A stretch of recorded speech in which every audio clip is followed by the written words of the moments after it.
I never thought the sound of footsteps could feel like a knife pressing against my skin. But that night, every echo on the street felt like a warning, like someone breathing down my neck. It started simple. I had stayed late at work, leaving around 10 p.m. The streets were empty, the air heavy, and the streetlights buzzed like dying insects. I held my backpack close, walking fast, trying not to look nervous. But fear always shows. I noticed them when I crossed by the liquor store. Two men in hoodies leaning on the wall. They weren't talking. They were just watching. My chest tightened. My legs wanted to run, but I told myself, don't look weak. Don't look scared. I kept walking. Fast. Then the footsteps came. Behind me. Steady. Heavy. I told myself they were going another way. But when I turned the corner, the sound followed. I froze. My breath caught in my throat. I turned my head just enough, and there they were. Both of them. Closing in. My body screamed, run. So I did. The street was long. No cars, no people. Just shadows. My shoes slapped against the cracked sidewalk. My lungs burned. I could hear their shoes hitting faster, harder. One of them laughed, and the sound was more terrifying than a scream. I saw an alley and darted in, hoping to lose them. Bad idea. The walls closed around me like a cage. Dead end. My stomach dropped. I spun around, chest heaving. They were already there, blocking the way out. One of them pulled out a knife. The blade flashed under the flickering light, and my heart almost stopped. Wallet. Now. His voice was low, sharp, like he'd done this before. I fumbled, trying to pull out my wallet. My hands shook so hard the leather slipped. The other guy stepped closer, grinning. Hurry up. I tossed my wallet on the ground, then my phone. Take it, please, just take it. The knife guy picked up the wallet, flipping it open. He made a face. That's it? That's all you got? His eyes burned into me. Anger, pure anger. I raised my hands. That's all I have, please, just go. He moved closer. I could smell sweat and smoke on him. His friend stayed behind, blocking the exit. And then it happened. Quick. Too quick. The knife plunged into my stomach. Hot fire ripped through me. My mouth opened, but no sound came out. My knees almost gave way, but he yanked the knife out before I could fall. The world spun. My hands clutched my stomach, warm blood flooding between my fingers. He stabbed me again. The second strike was deeper, tearing something inside me. My vision blurred. My chest felt like it couldn't hold air. I collapsed against the cold brick wall, gasping, choking on my own spit. The two men stood there watching. My blood smeared the concrete. I thought they would finish me, but they just ran. Wallet, phone, everything. I was left there, bleeding, alone.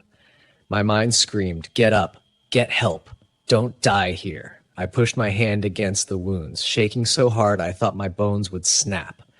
Every step hurt like knives twisting inside me. My vision pulsed, black dots dancing everywhere.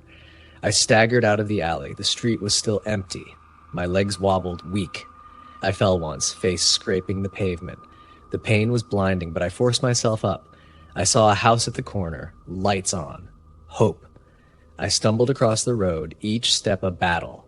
My blood left a trail behind me. My fist pounded on the door, weak at first, then harder, desperate. It opened.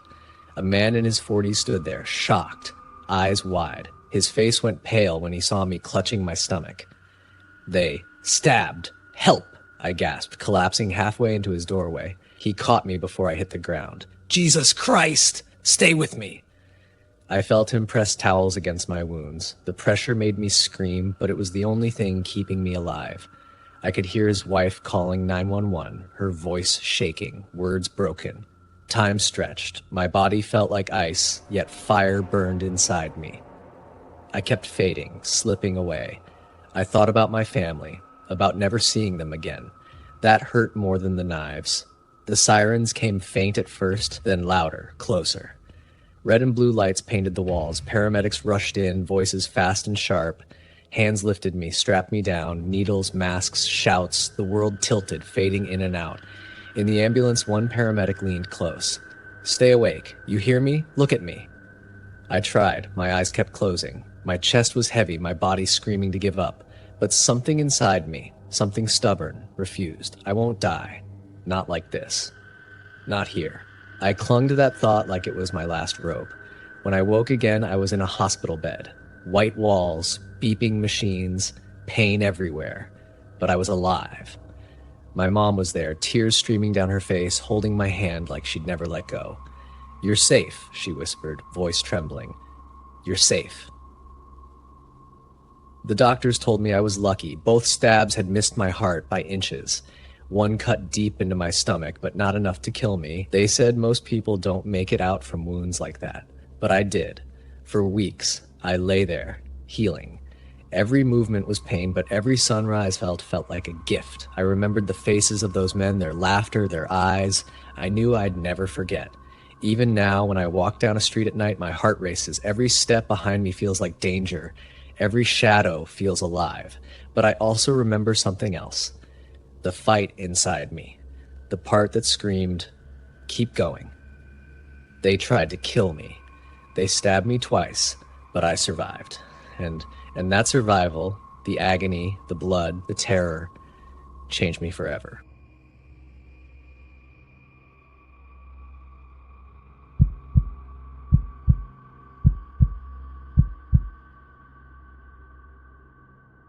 The email came at 3:47 a.m. I only saw it because I couldn't sleep, nervous about starting my new job on Monday. The subject line made my stomach drop. Urgent. Background check discrepancies. My hands shook as I opened it. There had to be a mistake. I had never even gotten a speeding ticket. But there it was, a criminal record. Under my name, my social security number. Armed robbery in Ohio 3 years ago. Assault with a deadly weapon in Texas 2 years ago. Breaking and entering in Florida 8 months ago. The list went on. 6 crimes total, all violent, all horrible. And then I saw the mugshots.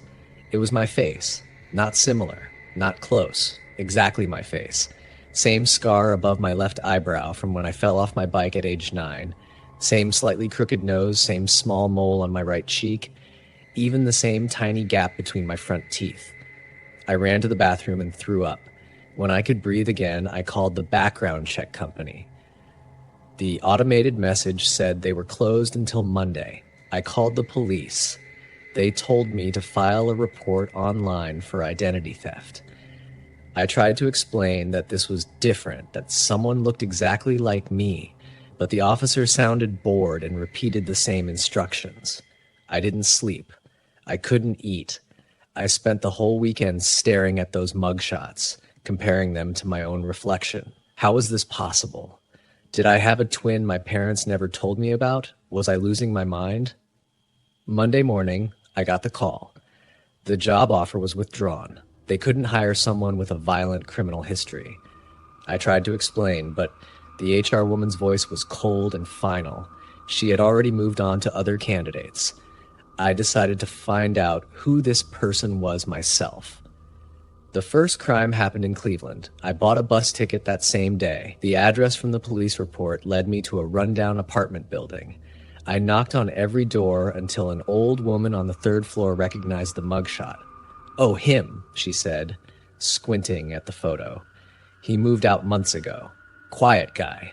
Kept to himself." "Did he say where he was going?" I asked. She shook her head. "But he got a lot of mail from some storage place. I remember because I had to sign for packages when he wasn't home." It took me 2 days to find the storage facility. The manager wouldn't let me see inside the unit without proof I was the renter, but I had the same name, the same ID. After an hour of arguing, he finally opened Unit 237. Inside were boxes and boxes of documents, birth certificates, driver's licenses, credit cards, all in my name. But there was more. Photos of me, hundreds of them. Pictures of me leaving my apartment, at the grocery store, at my old job. Some were from years ago, some from last month. He had been watching me, studying me, becoming me. At the bottom of one box, I found a notebook. Page after page of my handwriting. He had been practicing my signature, my mannerisms. He had written things like, "scratches left ear when nervous," and "always orders coffee with 2 sugars." My phone rang. Unknown number. I answered without thinking. "Hello, me." The voice was mine. Exactly mine. Same tone, same slight rasp. "Who are you?" I whispered. "I'm you." The better you, the version that isn't afraid to take what he wants. He laughed, and the sound made my skin crawl. You've been living such a small, pathetic life, so I decided to improve on the design. Why? Because I could. Because you had everything I needed. The right face, the right build. All I had to do was watch and learn. Did you know you have a tell when you're lying? You touch your collar. I don't do that anymore. I'm better than you now. The police will find you, I said. Will they? You're the one with the criminal record, not me. I've been very careful. New fingerprints, courtesy of some acid and a few painful weeks. New contacts to change my eye color slightly. Small changes that cameras don't catch, but that keep me just different enough. What do you want from me? The line went quiet for a moment. I want you to disappear. See, I've built a nice life using your credit, your clean record. Well, it was clean, but now you've become a problem. You're asking questions, making noise. So tonight I'm going to fix that. He hung up. I ran. I didn't know where to go. My apartment wasn't safe. He knew where I lived. He had keys, probably. Copies of everything. I went to the police station and demanded to speak to a detective. I showed them everything from the storage unit, the photos, the notebook, the fake IDs. Detective Williams looked tired. This is identity theft. We can file a report. He's going to kill me, I shouted. He told me. He called me an hour ago. Do you have proof of this threat? I showed him the call log. Unknown number. They said they would try to trace it. They took my statement. They said they would investigate, but I could see it in their eyes. They thought I was crazy, or worse, they thought I was the criminal trying to cover my tracks. That night, I stayed in a cheap motel under a fake name, paying cash. I pushed a chair against the door and kept the lights on. Every sound made me jump. Every shadow looked like him. At 2 a.m., someone knocked. 3 soft taps. I know you're in there. His voice came through the door. My voice. We need to talk. Face to face. I grabbed the phone to call 911, but the line was dead. He had cut it. I'm not going to hurt you, he said. I just want to show you something. I heard a key sliding into the lock. He had somehow gotten a copy. The chair scraped against the floor as he pushed the door open. And there he stood, my mirror image, wearing my clothes, my shoes, even the watch my father gave me. He smiled my smile. Surprise, I'm not here to kill you. I'm here to offer you a deal. He held up a passport, my name but different photos. There's a flight to Mexico in 4 hours. Take it. Start over. Let me have this life. You get to live. I get to stay. Everyone wins. And if I say no, his smile disappeared. Then I call the police right now and tell them where the man who committed all those crimes is hiding. I have evidence, you see. Your fingerprints at crime scenes, planted carefully over the years, security footage I doctored, witnesses I paid. You'll spend the rest of your life in prison proving you're innocent. Maybe you will eventually. But it will take years, and I'll be long gone. I looked at the passport, at his cold eyes, at my own face twisted into something cruel and unrecognizable. Why did you pick me? I asked. Random chance. You had no family, no close friends. You were perfect, invisible. Nobody would miss you. He was right. I had spent my whole life being unremarkable, small, safe, but not anymore. I took the passport, I took the flight, and now, 2 years later, I'm still running. I changed my name, my face through surgery, my entire life. I work under the table, I sleep in different places. I'm invisible again, but for different reasons. Sometimes I wonder if he's still out there, living my old life. Probably doing it better than I ever did. But mostly I wonder if he's watching someone else now. Taking photos, learning their habits, practicing their signature, becoming them. And I wonder if they'll run like I did, or if they'll fight. I wish I had fought. Every single day, I wish I had fought.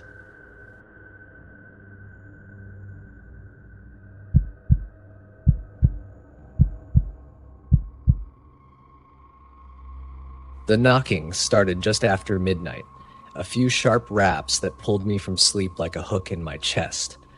I stumbled to the door in my bare feet, rubbing my eyes. Through the peephole, I saw Chris standing on my porch. His face was pale and sweaty under the yellow light. His shirt had dark stains on it. "Please," he said when I opened the door. "I need help." Chris worked in the same office building as me. We ate lunch together sometimes. He seemed like a normal guy, quiet, polite, the kind of person you forget about 5 minutes after talking to him. "What happened?" I asked, letting him inside. "Car accident. I hit a deer. Totally wrecked my car." He was talking fast, not looking at me. "My phone died. I saw your light on. I just need to use your phone and wait for a tow truck." The stains on his shirt looked dark, too dark, but it was late, and I was tired, and he was someone I knew. So I let him in. That was my first mistake. "Sure, yeah, phone's in the kitchen." I led him through the house. He walked close behind me, too close. I could hear his breathing, quick and shallow. He made the call in the kitchen while I stood in the doorway. His back was to me. His hands were shaking as he held the phone. When he finished, he turned around and smiled. But his eyes didn't smile. They looked empty, like a doll's eyes. "They said it'll be an hour," he told me. "I'm really sorry about this." "It's okay. Do you want some water or something?" "Water would be great." I filled a glass from the sink. When I turned around, Chris was looking at the knife block on my counter, just staring at it. His hand moved toward it, then stopped, then moved again. "Here." I handed him the water. My voice sounded strange to me. Small. He drank the whole glass in one long gulp. Water ran down his chin and dripped onto his shirt, mixing with those dark stains. The half under the kitchen light, I could see them better now. They weren't just dark, they were red. Deep, wet red. "Chris," I said slowly, "that's not from a deer, is it?" His face changed. The fake politeness fell away like a mask dropping to the floor. What was left underneath made my stomach turn to ice. "No," he said, "it's not." I stepped back. He stepped forward. The kitchen suddenly felt very small. "I need you to stay calm," he said. His voice was different now, harder. "I need you to sit down and not make any noise." "What did you do?" "Sit down." He picked up the biggest knife from the block. The blade caught the light. "Now." My legs were shaking so bad I thought I might fall. I sat down at the kitchen table. Chris stood between me and the only door. The knife hung loose in his hand, pointing at the floor. "For now." "I didn't mean to come here," he said. "I was just driving. I had to get away. Then I saw your house, and I remembered you lived here, and I panicked." "Get away from what?" My voice cracked. "What did you do?" He started pacing back and forth, blocking the doorway. The knife swung with each step. Back and forth. Back and forth. Like a pendulum counting down the seconds I had left. "She wouldn't stop talking," he said. "My girlfriend. Ex-girlfriend. She just kept talking and talking about leaving me. About how I was boring, how I was nothing. At least she wouldn't shut up." His voice got louder. I just wanted her to stop. My heart was pounding so hard it hurt. I could taste something sour in my mouth. Fear has a taste. It tastes like metal and salt. "So you killed her." "I didn't mean to." He spun to face me. His eyes were wild. "She pushed me. She kept pushing and pushing, and I just grabbed her and I squeezed, and I didn't stop until she finally shut up. Finally went quiet." I couldn't breathe right. The air felt too thick. "Chris, you need to turn yourself in. This isn't... I can't go to prison." He was yelling now. "Do you know what they do to people like me in there? I can't. I won't." He looked at me then, really looked at me, and I saw him making a decision. I saw it happen behind his eyes. "You're going to call the police," he said quietly. "As soon as I leave, you're going to call them, and you're going to tell them I was here. You're going to tell them everything." "No, I won't. I promise. I'll say you were never here." "You're lying." The knife came up, pointed at me now. "I can see it in your face. You're a bad liar." I stood up fast, knocking my chair over. It clattered on the floor like thunder. Chris moved toward me. I grabbed the chair and threw it at him. He batted it away with his free hand. I ran, through the kitchen, into the hallway. Behind me, I could hear his footsteps pounding. He was faster than he looked. My living room stretched out forever. The front door was so far away. Too far. His hand caught my shoulder. I felt the knife blade cut through my shirt, just barely missing my skin. I screamed and twisted away, fell onto the couch, rolled over it. "Stop running," he shouted. "You're just making this harder." I grabbed a lamp off the side table and swung it at him. The bulb exploded against his shoulder in a shower of glass. He yelled and stumbled back. I ran for the front door, unlocked it, threw it open. A police car sat in my driveway. 2 officers were getting out. They saw me burst through the door, saw Chris right behind me with the knife. "Help!" I screamed. "He's trying to kill me." Everything happened fast then. The officers pulled their guns, started shouting commands. Chris froze in my doorway, the knife still in his hand. His face went white. "Drop the weapon. Drop it now." For a second, I thought he might charge them, might try to fight. But then the knife fell from his hand and clattered on my porch. His legs gave out and he sank to his knees. One officer rushed forward and cuffed him. The other ran to me. "Are you hurt? Did he cut you?" I couldn't talk, could only shake my head. My whole body was shaking like I was standing in ice water. "We got a call about a murder," the officer said. "Someone saw him leaving the scene, tracked his car to this neighborhood. Your house was the only one with lights on." They took Chris away, put him in the back of the car. Before they closed the door, he looked at me through the window, those empty doll eyes staring. No anger in them now, no emotion at all, just nothing. I watched the police car drive away, red and blue lights fading into the dark. The sun was starting to come up, the sky turning gray.